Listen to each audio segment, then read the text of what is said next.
할렐루야. 아침 묵상에 오신 성도님들 한 분 한 분을 환영하고 축복합니다. 기도하겠습니다. 은혜 주님 감사합니다. 오늘도 하나님 말씀 묵상할 수 있는 시간 허락하심에 감사합니다. 이 시간 함께하여 주시고 성령께서 우리의 마음을 열어 하나님의 말씀 깨닫게 하여 주시옵소서. 예수님의 이름으로 기도합니다. 아멘. 신명기 6장 6절에서 8절까지 말씀을 보면 하나님께서는 이스라엘 백성들에게 이렇게 말씀하십니다.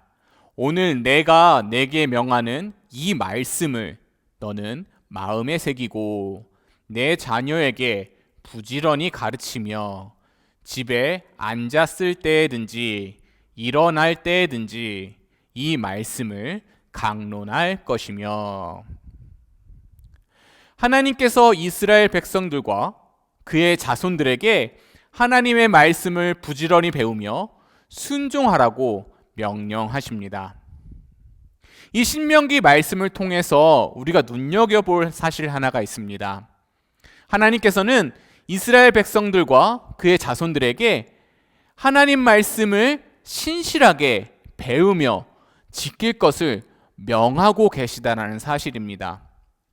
하나님께서 왜 이스라엘 백성들에게 하나님 말씀을 순종하며 지킬 것을 원하실까요? 그것은 이스라엘 백성들이 하나님 백성다운 거룩한 삶을 살아가기 위해서는 말씀을 따르는 삶이 필요했기 때문입니다. 죄 많은 인간이 하나님의 말씀 없으면 타락할 수밖에 없기 때문에 이스라엘 백성들에게 말씀의 순종을 요구하고 계십니다. 이것은 모든 그리스도인들에게도 적용됩니다. 하나님의 말씀대로 살아가는 삶 속에서 거룩한 하나님의 백성다운 삶을 살아갈 수 있습니다. 오늘 말씀도 이것을 분명하게 가르쳐주고 있습니다. 지혜의 말씀을 따를 것을 말씀합니다. 이 지혜의 계명을 마음판에 새겨 순종할 것을 말씀합니다. 지혜의 말씀을 따르는 삶을 살아가면 죄의 유혹에서 피할 수 있다고 말씀합니다. 오늘 말씀 2절과 5절입니다. 내 계명을 지켜 살며 내 법을 내 눈동자처럼 지키라.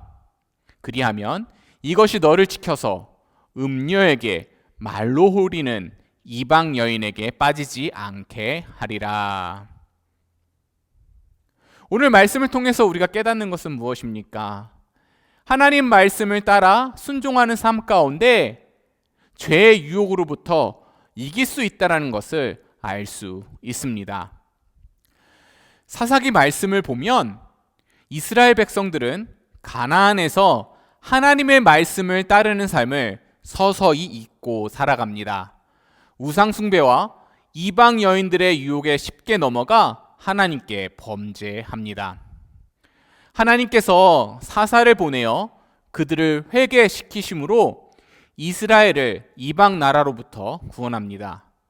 하지만 그 이후 하나님 말씀을 따르는 삶을 잊어버립니다. 그런 그들은 우상 숭배와 간음의 죄를 다시 짓는 것을 볼 수 있습니다.